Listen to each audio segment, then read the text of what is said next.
Live from the Brian Gunzel Studios, this is the Locked Up Sports New York Mets pregame show. Mets baseball on Locked Up Sports starts now.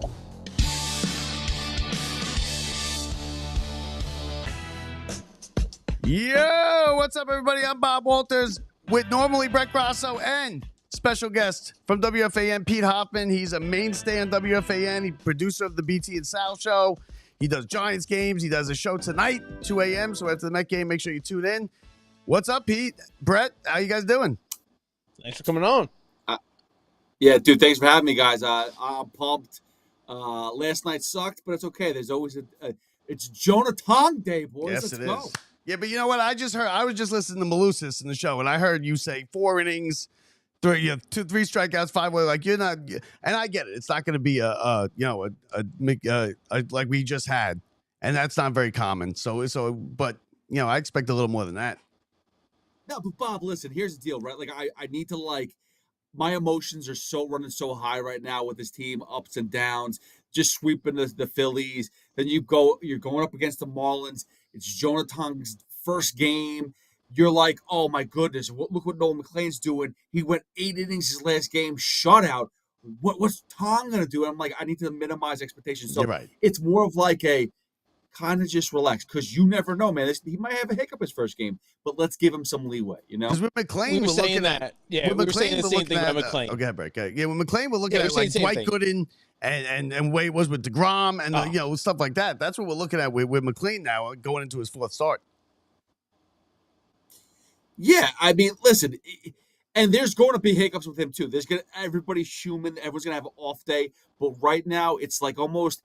I was killing Stearns. Like, dude, why did you take so long to call this guy up who's been so outrageous and has proven he's got a sack on him, which is kind of what these pitchers need right now. Exactly what we said yesterday.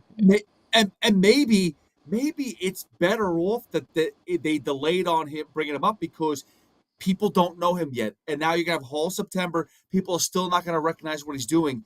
And it's a perfect time maybe to go into the playoffs rather than, all right, Senga, see if he can give you 3 innings. No, Jesus. McLean's going in there and he's going to deal. And that might be better. We went through that last year in the NLCS. We can't go through that again with Senga. We've seen what's going on since his injuries on the way back. But McLean is the real deal. Now, we can't expect that. Like you said, we need to temper our expectations with Tong and Senga. With Tong and McLean, we need 5, 6, 7 innings. But even if they give up 3 runs, that's a good start. Our offense is what needs to do it, right? Like, our offense needs to come along. Well, I mean, Soto has been doing a pretty good job. I mean, think about where Soto was. He's consistently this year, no matter what you want to say, he's in there for the MVP race. His numbers are really good. If this is a down year for Juan Soto for the Mets, this is going to be an amazing career.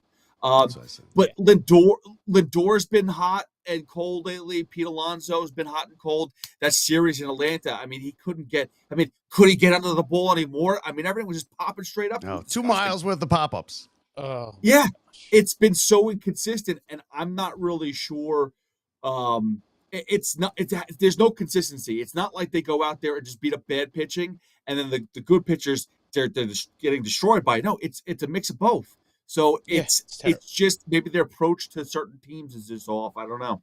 And last night you had Clay Holmes, and I've been saying for a couple, I guess about a month now, that Clay Holmes, I'm not mad at Clay Holmes. He's done his job, right? He's pitched double the amount of innings he's ever pitched in his life, and he's done a good job. And I think he's perfect for this team because the Mets have a rotation that goes 3, 4, 5 innings. If you could plug Clay Holmes into the bullpen and have him pitch, the 5th, 6th, and 7th to get to maybe Rogers, I don't know why the Mets have waited. And I think if Jonah Tong pitches well tonight, I think we see Holmes go to the bullpen. But I'm not sure. What do you think? Listen, I think for the Mets, the fact that they've gotten so much out of Holmes, just to eat up innings, I think is a blessing. He is not a top-end starter. He is 3 at best right now. The fact that he's going 5, 6 innings at times is okay. But I think you're right. Like, it reached a point, and I said this at the beginning of the season, it feels like we have a bunch of openers, guys that go maybe 4 innings. If we get 5, it's lucky. But, like, you have to prepare for that every game. And I know that Evan on the Rico has talked about now an idea that I had early on where it's just like, hey, let's just split guys up, go half and half. I know that's not sustainable. You can't do that all the time, but maybe it's something they have to start to figure out. And Clay Holmes is the perfect guy because he is not used to this many innings. It's just the reality. His arm is not going to last. And when you're going to need him in the playoffs, he's not going to be available if you keep on doing this to him. But he's good for 3 innings, right? Why not throw him out there for 3 middle innings? I loved when they did it in the game before the All-Star break when Manaea was coming back. They had a starter, but it wasn't a bullpen game. It was like a starter kind of half and half type of game, and I loved it. Yeah, well, now Manaea, forget about it. He's somebody who can only go 4 innings, maybe because something's up in that 4th inning. He just completely loses it, and he's striking out people like crazy. His last game we went to, I mean, against Philly, he was having a great game. He was striking out everybody, but then he just hits a wall, and that's I thought he was going to go So- 8.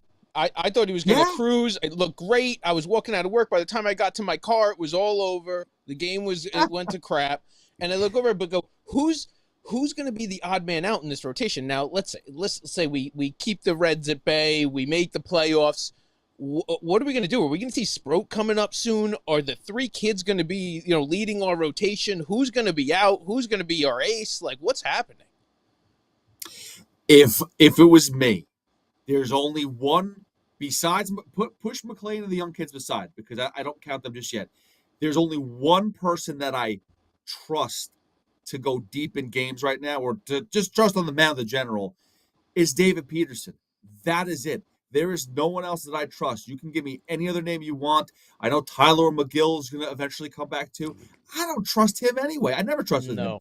So, yeah, I mean, you're talking about a lot of question marks and David Peterson. So if you're telling me that you could start replacing guys, whether it's Senga, whether it's Manaea, or handcuffing them, I'm all about that. Sproat, I know they're kind of like waiting on him a little bit more, but I'm okay with going and eventually calling him up and kind of piggybacking guys. And I know that's going to hurt certain areas of the bullpen because you're not going to be able to carry all of these arms. Yep. So who are you going to cut from the bullpen? Well, I'll tell you, the first thing, Brazaban gone. Long gone. And Helsley, get the hell out, right? Get the hell out. The I don't want to fact hear that that when we bring bells him- anymore. No. You can't get rid of Helsley. We went over this yesterday. You're out of your mind. Yeah, the guy's going to be fine. He got through the worst of it. We need him there. You stick him right back out in the 8th. Tipping pitches. Brett, here's the thing, though, right? And I will say this. I was trying to buy into this whole, the bullpen's going to be stacked. They got Soto. They got Helsley. They got Rogers. The one thing I noticed about Helsley coming in, his whip was a 1.39. He was still allowing a lot of base runners, even in St. Louis. So it's not like he just started tipping pitches recently and, my God, everyone's figured him out. He's been letting on a lot of people recently in general. So, but now it's just outrageous. And they got, like, the pitching lab, they got to figure it out, dude. Yeah, a month ago, though, we loved the pitching lab. We love the pitching I lab. know. But they can figure it out. They're saying they know, and he's tipping his pitches, and he's doing this, and I got to see it, man. You got to come out there and put up not just one outing, but a couple. You got to streak together a couple clean outings, not walk a guy, get through some trouble. Like, I don't want to see any trouble. Can we just not have it Let's be give him- like it's always been? Every reliever we've ever had in the history of the Mets, even if it ends up well, they're going to give us a heart attack, and we're all getting too old to start dealing with a heart attack. Let's give him the subway treatment, right? When he comes in next time, instead of Hell's Bells, he gets the subway, like I'm the done opposing with the team entrance. gets. No, until you have a clean inning, you don't get the entrance either. Does the subway actually help? Does it distract? I Does love it- the does subway. it That's my deter the favorite. opponent? That's my favorite I thing in think City it's Field. Is the exciting, subway. right? That's my I favorite. felt like it's like an entrance for them. I think it's like a positive. They're probably pumped up. Like it's like a good deal. That and the T-shirt. That's what I'm saying. Like, what are we doing? Like, we're being too nice Yeah. to the opponent. Yeah, yeah. We're like, hey, here you go. Here's the runway. We're making this big for you. It's special. Like, no, Now let's- you talked. let's You like, talked like, about. you know, Yeah, you talked about Peterson as the guy you trust. Now, I do. I see where you're coming from and everything, and Peterson's been our best pitcher, consistently. But when I want an ace on a team, I want a guy that's going to stop a 3-game losing streak, stop a 4-game losing streak. A guy that, when you're playing bad, he gets out there, gives you 7 or 8 innings. There were a couple times there now, about within the last month or so, where Peterson couldn't do that. He had 2 or 3 rough starts in a row. I mean, maybe McClain. I know it's only been 3 starts. That's way too early. But I almost trust him more now at this point. He just looks like he knows he's better than the hitter. He knows he could get these guys out, and he has confidence.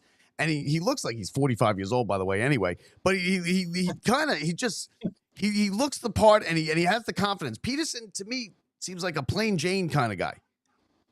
All right, well, you if you watch every game, you know that the starting pitchers in particular, besides McLean, they're all trying to be fancy. They're all trying to, place the ball and have people chase and set things up. And that's baseball today. That's honestly, it reminds me of when Al Leiter used to pitch for the Mets in like 2000, when he'd throw 120 pitches in 5 innings.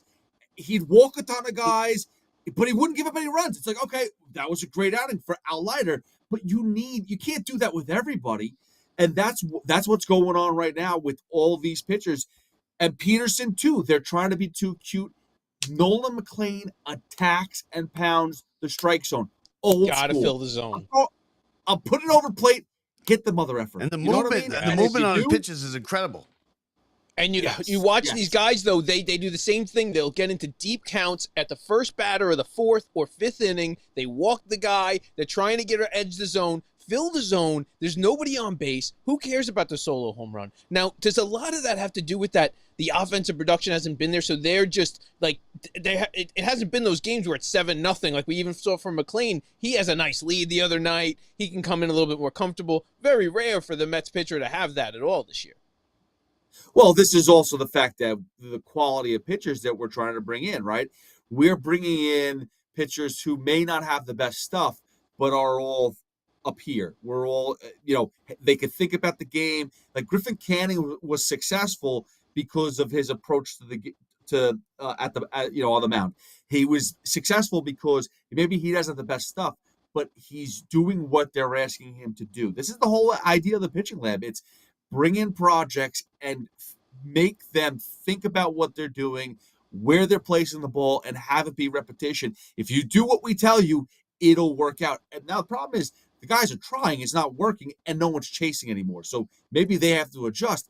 But you bring in the guys like one guy, and I'm going to tell you right now that they missed the ball at the trade deadline. Shane Bieber was available. I know it's risky. Yeah. Came off Tommy John surgery, hadn't pitched over in a year and a half. He's starting again tonight.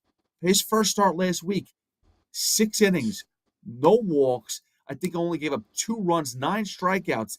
That's what you need. That's what wins baseball games. The no walks, not giving up the easy ones. But on top of that, you get into it's the fielding. You go and you go, wait a minute, even if all of a sudden you have it and you watch this sloppy fielding that starts showing up in the Mets games, and you're like, you're never going to beat a good team like that. You just don't beat good teams down the playoffs or in the playoffs, especially with bad defense. Yeah, well, but I don't think the defense is as bad as people make it out. Beatty, have you watched Beatty lately? Yeah, I mean, listen. I am not a Beatty guy. Me neither. I think that a lot of people want him to be who he's not. He is a good defender. Hitter. He's a very streaky hitter, and he's had more chances than Vientos, way more chances than Mauricio. And everyone's like, "Oh, the kid can hit." Look, I told you.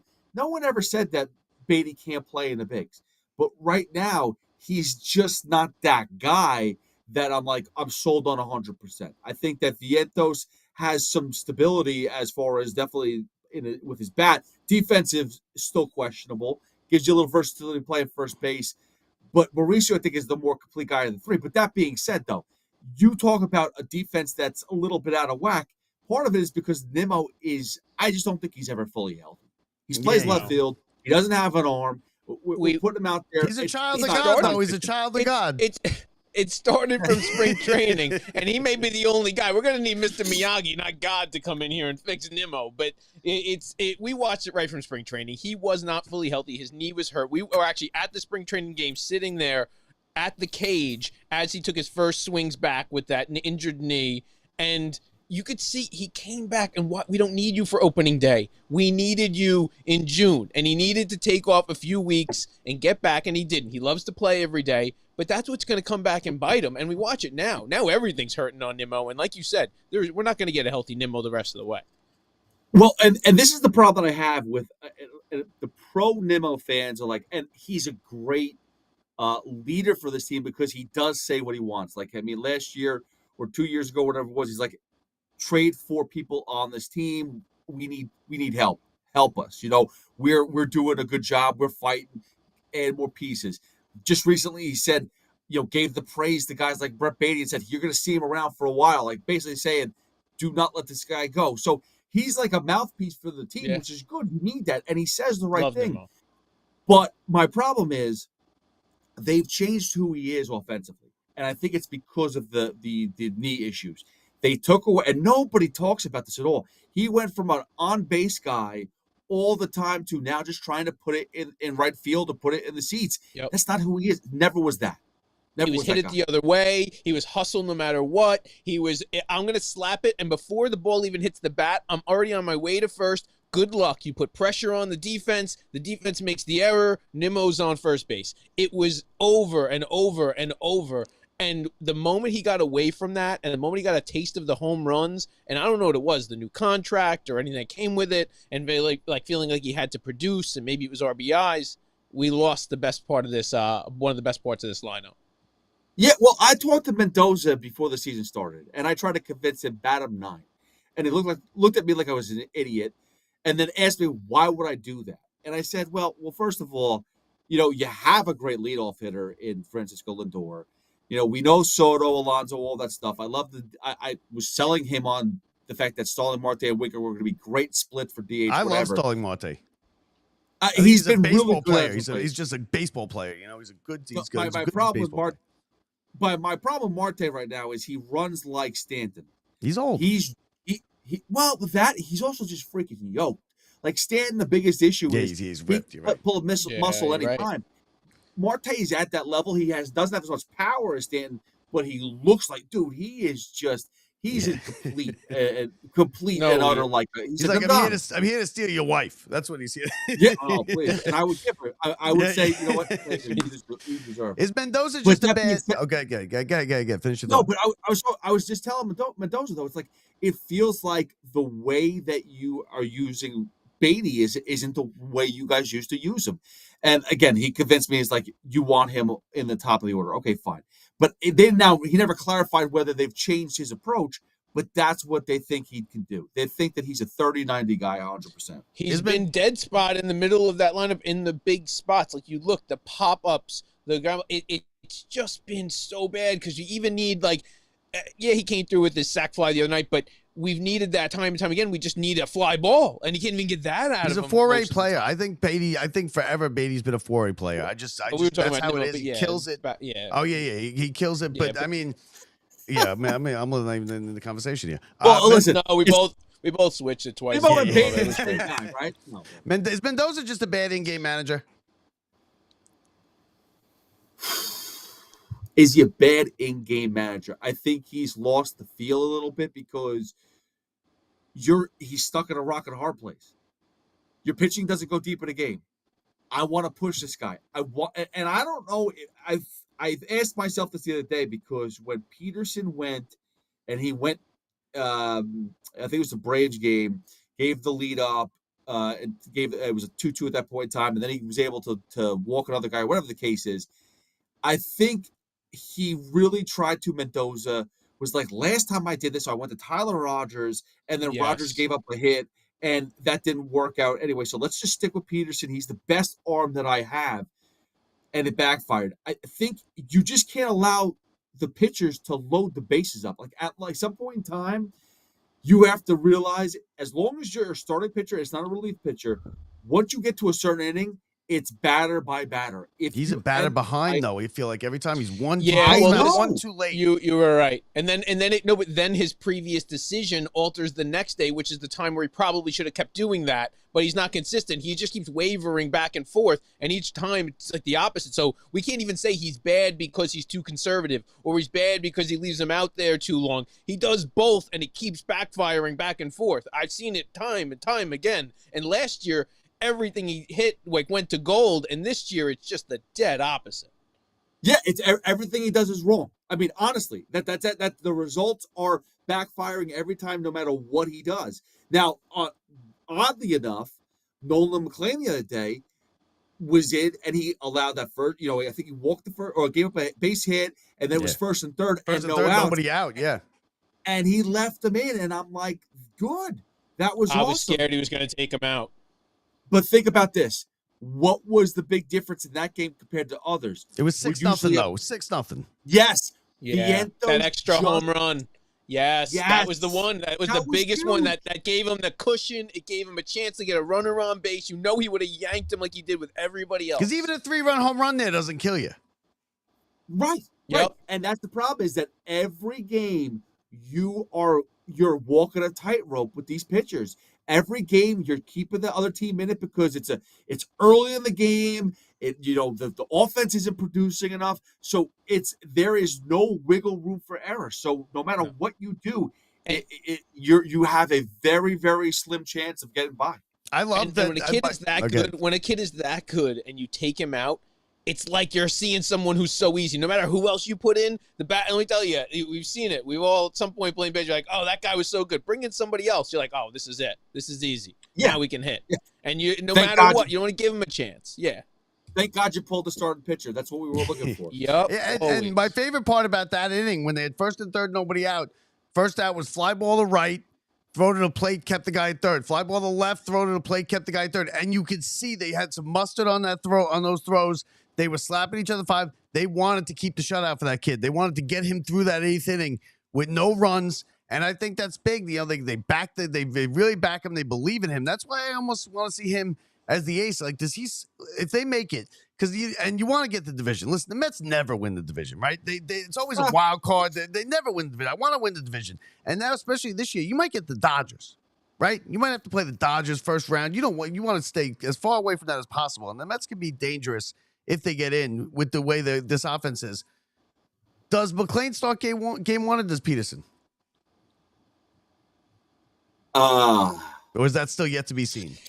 Well, if he keeps pitching the way he does. Well, obviously, yes. But he's not going to I mean, keep. It's going to be hard to say no, but it also is going to come down to the biggest thing is, do the Mets have to play for something on that last day? And are we playing tomorrow? You're right. So who's the starter for that day? Well, that's the so thing. You have to say who's the better day. Day one may be the best starter. It might be your number 3.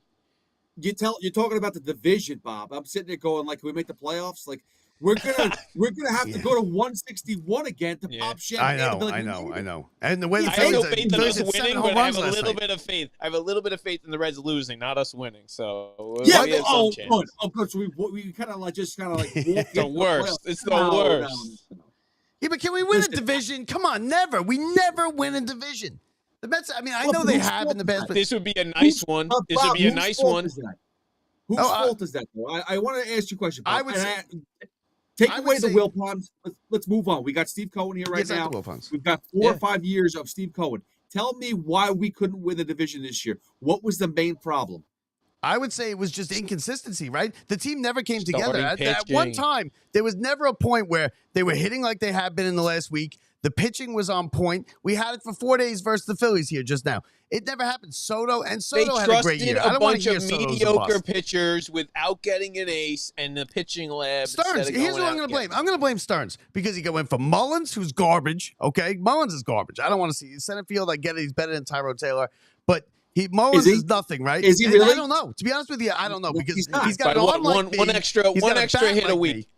Yeah, it's really not that. It's really not that much of a difference. The bullpen has turned out to not pan out. I think they figured out Rodgers. You got to put him in to start the inning, right? You can't have Rodgers first and third and bring him in.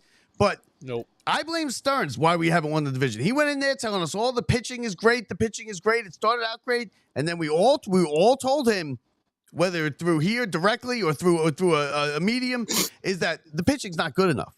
You caught lightning in a bottle last year. You're not going to catch it again this year. And he said, no, this is it. We're good enough. And they weren't good enough. So I blame Stearns. And I agree. David Stearns, unfortunately, right now, and I mean this with utter respect because I think he has a great game plan, but it's almost like he's being too cute. He's the smartest guy in the room, and he knows it. And he's going to keep playing these games because he can. But when you have Steve Cohen by your side, go for the jugular. You're going to trade 12 prospects for 4 players, and the best guy you got back was Tyler Rogers. Yeah. That's unacceptable. I know that they weren't high-end prospects you gave away, but there were other talented relievers, other starting pitchers that did get moved. And you want to know something, like people like, oh, well, what starting pitcher or what player did you want that wasn't that you didn't get that got moved? Well, think about it this way. How about you just say, we're all in this year. We are trying to win a World Series now, not in the next 2-3 years. Yeah, that'd be nice too. Yeah. But what about right now, this year? If you have an opportunity, go trade one of those guys, a top player, a top prospect for, I know Jose Ramirez is a pipe dream. That wasn't going to happen. But if someone is available, Shane Bieber was traded for what is now the 7th ranked prospect in the Guardians. Yeah, and those rankings mean nothing. They could be bust. You have no idea. Right. Exactly. Most of them don't pan out. We can go give me the whole list, and we can go look after. And I can tell you, 1, maybe 2 of those guys is going to come out to be something better than your everyday average player on the A's. And it's it's just tough. You can't cover them too much. The Mets have an abundance of players playing the exact same position, some of which probably don't even have positions. The guys who they want, some of which aren't even on this roster right now. You're looking more at the Jet Williams and the guys coming down the pipeline and the pitchers that we're seeing. So you can only hold on to them. And the longer we held on to even guys, now you look, you didn't want to see Vientos going. Now what he's seeing now, but there's a point where people are ready to get rid of someone like him. I was ready to get rid of him. That was with people screaming. So well, but all right. So you have all these prospects. You can't play everybody right now. We currently have 3 guys who could play third base. Thankfully, Beatty's learned barely, a little barely, but yes. Yeah, but he knows how to play a little bit of the position. And then you got like Mauricio, who could. I don't really know what he could play. Suppose he's the best defensive third baseman of them all. Like, he's really good there, but I haven't really seen it. And I haven't seen his hit. I haven't seen his hitting either. And that's a guy that they compare him to Yordan Alvarez. I'm excited for him. I could see his body hasn't been filled in yet. There is a lot to love about Mauricio. But if you told me tomorrow, hey, listen, there is a star player out there right now that's either a center fielder, which there are not many anyway. And I wasn't going to trade for Byron Buxton because guess what? Right before the trade deadline, guess what happened to him? Went to the IL. Yeah. That's what he's good for, going to the IL. But you tell me that there's a star player, maybe Ketel Marte was on the trade block and we didn't know about it, but you had to give up Beatty or Mauricio or Vientos. If you have these guys, take them. Yeah, you just make. I don't think they know. I don't think their scouts have any idea who's going to be good anymore. I think they thought they knew, and I don't think they have any idea now. And I think they're like, Vientos really threw them for a loop this year, and Beatty's not coming around. But Brett, hold on. Here's the thing: is even if you think it's going to be Brett Beatty, and then Mauricio or Vientos gets traded, and he turns into a good, better than good ball player wherever he goes. Right now, is that trade more impactful right now that Marte, like say it was for Ketel Marte, he came here and played second base for the Mets. Would that not be, or center field for the Mets? Would that not be better than what they have currently right now? And they win a championship. Does it make a difference that Vientos is then going to be hitting, 40 home runs in Arizona every year? Not if they win a championship. No. All that matters to us is a championship. You're exactly right. And whatever it is, and I'm all for it. And once we get that first one, we can start talking about, what we're going to do or whatever. But until then, I am 100% sell the farm. Like, if you need me to do whatever, like, I don't even care. I'll do whatever I got to do. But yeah, you're exactly right. Is Mendoza 100%? I think he is. From last year, I think this is a free year. If they miss the playoffs, if they collapse here or something, is Mendoza 100% safe? Don't do that. You did John Heyman and you did a Joel Sherman. I want to hurt you, Bob. I love you. Don't do that. There is nothing wrong with Carlos Mendoza. We shouldn't even think about, is his job safe? And I saw you just said he wasn't a great in-game manager, though. I mean, what if he makes these pitching moves that fall apart? Okay, let me tell you. Okay, how about this, though? He's taken a team from last year who, in the first 2 months of the season, were basically dead on arrival. They went to the NLCS. Now he's taking a team who, again, may not be that great. There's some issues here. He's learning. He's only his second year as a manager, and he's going to take them back to the playoffs again. Like, I like him. I like him. I think I can say this. I can say this. There's nothing. what is our standards if we in 2 years No. he goes back-to-back playoffs, Can't. but we got to let him go? No, No, who would I even want to agree, come I agree. manage for you And after? And there's not even a better set the option. standards. Exactly. Yeah. People set the standards Yeah. outrageously with the Soto thing because I'm sick and tired of hearing people say Soto's a bust. If Soto's a bust, give me all your busts because he's had a great year, right? He's had. Yeah. Oh he's, my he's gosh. had. Shit, When you look at kidding me? these He's on numbers, base- he's going to be He's on top base twice a five. day. Top 5 MVP. He's the first. He's one of only 10 players with 70-30. He's going to be one of only 3 players possibly if he gets another 8 or 9 home runs with 40-70. I mean, come on, it's really ridiculous. But what about Pete? Were you into the home run? I thought it was a little embarrassing. 250 something home runs, and we're going crazy. I was on Mad Dog's side with that. But is he going to be here next year? Do you re-sign him? What do you do? I got to be honest with you. He has 2 questions there. First of all, let's talk about the home run chase. The home run chase I was about and still am about because I don't know about you guys, but I'm buying into the Steve Cohen wants to build this history. In order to have history, you got to make it. Fair. Why do you think the number of 253 was embarrassing? It's embarrassing because we haven't had anybody that has been here. Like they either leave, we trade them, or they get hurt. Like David Wright, I mean, that was the guy, and he got hurt. It sucked. Darryl Strawberry left. So you have a guy here who's going to hit 500 home runs. Why not just have him sit here and do it? The last 2 years with getting to 500 home runs, you're going to have a bad Pete Alonso, right? Most guys, when they're getting to 500 home runs, are not any good anymore. And you're going to have him with a bad contract, sitting at first base or DH every day, trying to get to the 500 home runs. I get it. It'll be a great rate. It'll be great to get there and finally get there. But you're kind of hurting your team when you do something like that. The last 2 years of those contracts are terrible. They're always terrible. Giancarlo Stanton, do you think that he's completely washed yet? Who? Stanton. Giancarlo Stanton. Yeah. No, I don't think he's completely washed yet. Right. He's got 446 home runs. Yeah, he's getting there.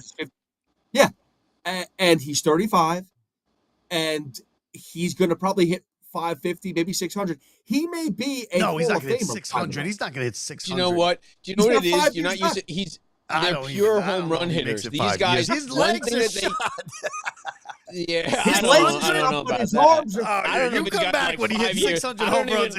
I'm not even sure he's got 5 whole years left on Earth, but like, I'm not sure he's got 5 days left in this. All right, so you come back. He'll hit hit 600 home runs. He'll hit 550 home runs. I think he'll hit 500. I think he will hit 500. But he's not even. I mean, his best years. How many pitchers? How many errant throws to first base can we take along this road to 500? I mean, we already took Senga down. We had Peterson wasn't his. I mean, I'm sorry, it wasn't his fault last night with Holmes. Wasn't his fault last night with Holmes, but I think Holmes was just a little throw. You're not anticipating a good throw. Well, you can't anticipate a good throw, so it's a little tough for the last time was Holmes' fault. I gotta defend Pete Alonso here, and I get it. People want to sit there and dog Pete Alonso that he's not a good defensive first baseman. But hold on. It's not that he's not a good defensive first baseman. His metrics are actually better than you think. His range is better than you think. It's that he looks goofy doing everything. Everything. He look bad. He's awkward. Every part of it. He doesn't look like Matt Olson. He doesn't. He's not. He gets in his head. First of all, if he wasn't a baseball player, he gets in his head. If he throws to first, the throws home, the throws to second base. He's Mackie Sasser. It's those things that like, and it just combat. If he wasn't a baseball player, there's a possibility he'd still be a virgin. But he's made a lot of good plays. You can't really. No, but anyway, Pete ruined Senga. Let's be real. That was a bad play, a bad throw. He blew his hamstring out. Pete ruined Senga. Right? Can we take that and then at least okay? But we're killing Alonso, and I know he's not graceful. It's not beautiful. But look at all the other injuries that have happened in this game. Look at other not even injuries. Look at other plays that have happened in this season. Let's look at Soto, the way he lollygags. Look at Lindor. He's made some bad throws. But everybody over at third base. But look at the one guy who's actually saving them half the time. It's the guy that's sitting at first base. Let me tell you this much. If Pete Alonso was playing first base for Anthony Volpe, guy wouldn't have 18 errors this season. There's no doubt about it. Oh, yeah. No, he's got better. And I listen to Keith Hernandez because I don't know. The footwork, I don't know. Everyone thinks throw your worst guy at first base and right field and they catch it and they make the play. I feel like he was always doing well, but it was like this year, it's just the yips. Kind of like Bob's saying, it's more of a, in his head, it's more Mackey Sasser type of situation. I don't think it's bad defensively. But we need to get this straight. You guys are killing Pete. Listen, Pete Alonso, and I'm telling you right now. Well, this might be the last chance we get. Well, I honestly don't think he's going to come back. I truly don't. I honestly don't either. It's the same situation again. It's not Steve Cohen. Steve Cohen will offer him money to get it done. I think it's David Stearns. I think it's David Stearns. This is just not his guy. He's got other. He will put Vientos at first base. He'll bring a guy. They're playing out Soto on first base sometimes, and before there's not going to be anywhere else to put Vientos. Vientos is going to be first base or DH. Where else are you going to put Vientos? If you're keeping him, there's nowhere else you're going to have Vientos. Yeah, you can say third base, but then you have to pick between Beatty and Mauricio, and one of them second baseman, one of them's third baseman. One of these days we got to figure out who plays where. We haven't figured it out this season, but eventually we need to figure it out. But Brett, that's baseball today. I mean, besides the Yankees. Everybody else is always mixing and matching. Like, you have to be a utility. If you could play outfield and second base, that's great. That's amazing. We're gonna do that. I don't know why we're gonna do that, but we're gonna make McNeil all of a sudden a center fielder. We're playing left field to spell McNeil in center field. I like anything that Nimmo's not on the field for. That's personally my opinion. That's been our crutch all year. It has been Nimmo, no matter what, he is no longer the player who can demand to be in the lineup every day. That is who he is, and that is not. It cannot be I know where I'm going to be no matter what, and I say if I'm not. Nimmo needs to be held out of the lineup when he's not playing well, which is a good chunk of the season. But how are you supposed to know when someone's streaky or not? That's the one thing I will. You're right. No, but they never give him a day off unless he's hurt, and then he always comes back a day early. So you got to force a guy like that down for a couple extra days. Same thing with Lindor when he broke his toe. When you're a good manager, you force your guy to take a couple extra days off. I'm sorry, we don't need you for 3 extra days when you broke your toe and we're up by 10 games in May. We need you in good and healthy 6 weeks from now and in August, September, and that's what I feel like the manager needs to protect his players a little bit better than he has with the guys who play no matter what. Pitchers, what about the pitchers? I like it. I love a player who goes out there every day and plays his hardest and doesn't ever want to be out there. But Nimmo, when he's hurt and hobbling, let me tell you, you don't realize how many balls he and other guys would have gotten to that Nimmo doesn't get to. Does Alvarez go out there?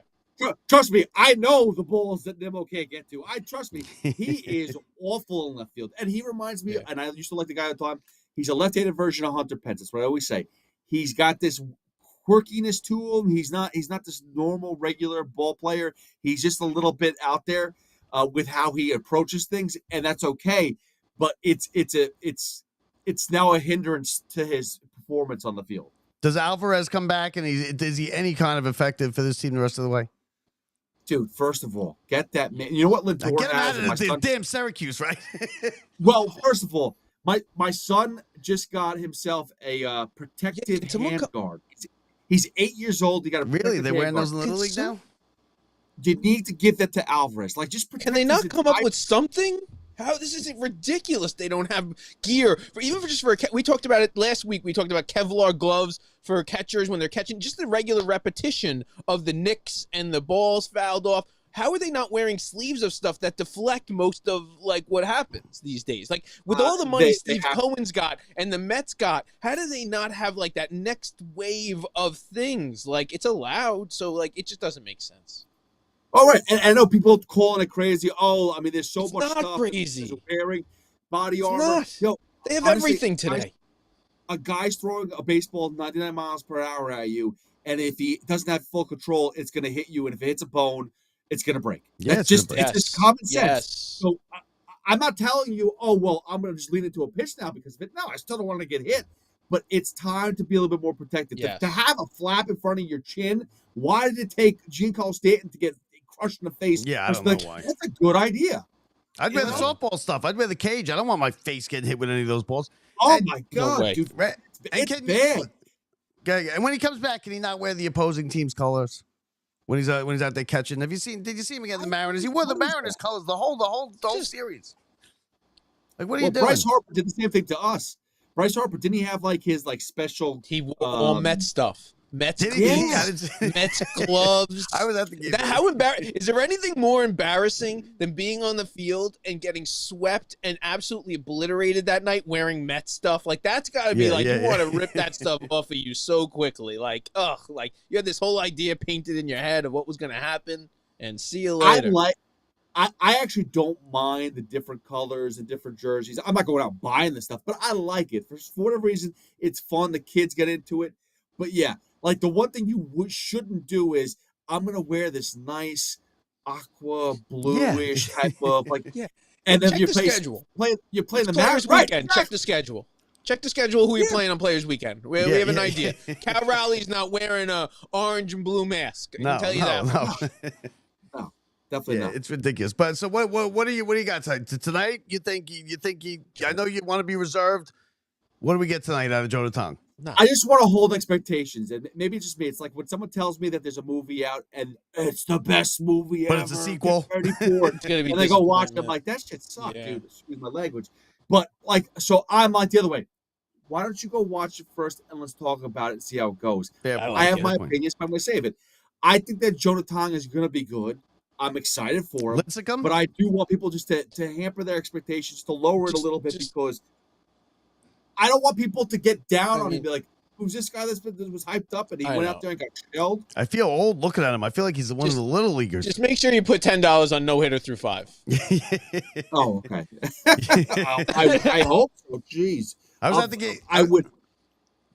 Get. If he goes 5 and has a no hitter going on, place is gonna go crazy. I'll go all in. I'll say, you don't let him pitch the rest of the way. I don't want to see Rogers. I don't want to see Diaz. No, yeah. Oh yeah, no, they can't. He's 20-something years old too. And I was at to give a plug. You do the Rico Brown your podcast with Evan. I was at the game last night. I was sitting right next to Evan, right one section over, and he was pissed. But give him credit, he stayed the whole game. He was there to the last out. He was pissed off. He moved back 2 rows. He had his feet on the seat. He was all pissed off. But he stayed the whole game. Yeah, I know you're there a lot with him. I've seen you guys a couple times there together, and you guys are there a lot. What's like going to the game with Evan and dealing with it? He says he doesn't stand up. The whole thing. Evan is exactly who he is, dude. Yeah, he is. He is. He's got his book in hand. He has his ice cream before the game starts. He's good to go, and he's just locked in. And it's like he's doing a radio show. Like, we're just sitting there and just talking shop, watching the game, breaking down the game. People are coming up to him, taking pictures, which is like, there's certain times to do that. There's certain times not to. But, during the innings kind of over, it's all good. But like during the game, like, he doesn't want to deal with that. Right down, being all nerdy and stuff like that. It's like, but he's a nerdy guy. He's a nerdy guy, but that's who he is, and he's a. It's hard enough to score the game and catch up with stuff and enjoy the game at the same time. It's nice you got a system, but people come in and stop you, and then all of a sudden you miss one thing. Come on. We have that problem all the time. I'm like, no autographs during the game. All right. I get it. Listen, but to be fair though, like, Evan's just awesome. He is that like genuine diehard Met fan. He's born and bred. He loves it. Like you guys too. Like, you guys know, like, this is, unfortunately to my wife, baseball, the Mets, they're my first love. I apologize. We didn't pick it. I didn't pick to be a Mets fan. No. I just am. Yeah. I just am. This started long before them. It's going to go on way after all of them. Yeah, and I might even be bringing my 2-year-old daughter tonight to the game if my wife doesn't get home in time from her work happy hour. I'm bringing the girl. We have a good time. Except when they get too loud, she cries. So she's still at that age. She's only 2 years old though. But anyway, so hey, Pete, catch him tonight, 2 a.m. Right, 2 a.m. The overnight, 2 a.m. all those overnight 5 a.m. people on the fan. Yeah, and 2 a.m. 5 a.m. on the fan, and then you can always hit me up at Hoff WFAN on social media. Whether it's X, whether it's Instagram, whether it's TikTok. I have a TikTok. I have no idea why. You know what? I found TikTok is great. We put out these shorts and it's like thousands of views. And I'm like, what is this? Out of nowhere. The other ones will be like 20 views. Then TikTok will be like thousands. I'm like, oh my God. I don't know how to use it. Big in China. And then 8 hours later, I'm still scrolling, looking at sitting in the same spot. And I haven't eaten or drank or anything. And I'm like withering away. So anyway, listen, thanks, Pete Hoffman. Thanks for coming on, giving us a couple minutes. Appreciate it. Giants over under 7 wins. Oh, over. Oh yeah. You think we see? You think we 100%, see the kid Guys this are- year you guys behind are- you the guys are- center? No, Delusional. no. You will not see Dart, but the team is gonna be sneaky good, dude. Oh, you like Russell Wilson? The You line like moved to Russell Wilson, 7.5. Defense is good. The defense is very good. And you And, like Russell hey, Wilson? If we're not going to I see Dart, think- you have to like Russell Wilson. No, well, If they're, we're not if gonna they're see playing Dart. well, you're getting a lot of Russell Wilson and only a little bit of Dart. You're not yanking Dart if you guys are in a playoff race. Right. You're not pulling Dart in. It's not that Russell Wilson's gonna be playing amazing. If you're winning, you don't need the young kid to go in there. And I think that's the point. Is the Yep. expectation should be they actually have a team that could win a bunch of games. You don't want to rush the kid in there. I love that they're doing that too, sitting them too, because when we all grow up, right? My father used to tell me, don't even judge a quarterback for 5 years. Now it's 5 games. Now it's 5 games they're judging them, and it's crazy. The Giants can be 0-3. He'll be out there by week 4. No, I think he's right though. I think they got a tough schedule. what the tough schedule with Micah Parsons gone. Jerry Jones has no idea what he's doing in Dallas. The Dable's going to try and save They his got the job. He's going Chiefs, to bring the the Eagles, kid they in. got- It's a whole thing. It's all the Dude, storylines already written. Travis Kelce got engaged. He doesn't care about football anymore. They're going to be terrible when they play the Chiefs. Are going to be terrible when they play the Giants. All right. It's great. Hey, listen, he's a Jets fan. Watch Aaron Rodgers come in 500 yards in the first week. Oh well, that's 100%. As a That might be Jet little fan, 100%. I have no anticipation of anything good happen over the next decade. So don't you worry. And like I said, everything else is gravy. That's why you don't want Dart to play at all this year, because you watch Zach Wilson, you watch Sam Darnold, you watch Geno Smith. Very smart what they did. And you watch Eli. Eli did this. Eli did what they're doing. I'm going to be honest with you. The Giants did a really good job bringing in Russell Wilson, bringing in Jameis Winston. The combo and what they have going on in that quarterback room is going to help that kid and giving him some time off. And I hope it goes on till late in the season. That kid's going to be good. Definitely. Yes. And I will tell you this much: I've only been in the locker room a few times, but it's so you can tell the difference already. So much brighter, nicer. Everyone is just on a different, happy level. It's. And then listen, it was a preseason. They won every game. Okay, they scored almost 40 points every game. There's nothing more relevant than the preseason. Yeah, listen, it is what it is. But on the other hand, though, last year, every time you walked into that locker room, it felt like someone died. It's a completely different vibe. Yeah. So well, we appreciate we got to Eli, get you back on right? for some Jets and Giants. Yeah, Yeah, appreciate Eli. right. We'll have you on. Definitely. All right, guys, enjoy the game tonight. Mets, Marlins. Let's get it one tonight. We can't be having any more letdowns against the Marlins, all right? Because the Phillies are obviously clicking after that 7 home runs last night. Jeez. For I'm Bob Walters. For Brett Grasso and Pete Hoffman, thank you, Pete. Talk to you later, everybody. See ya.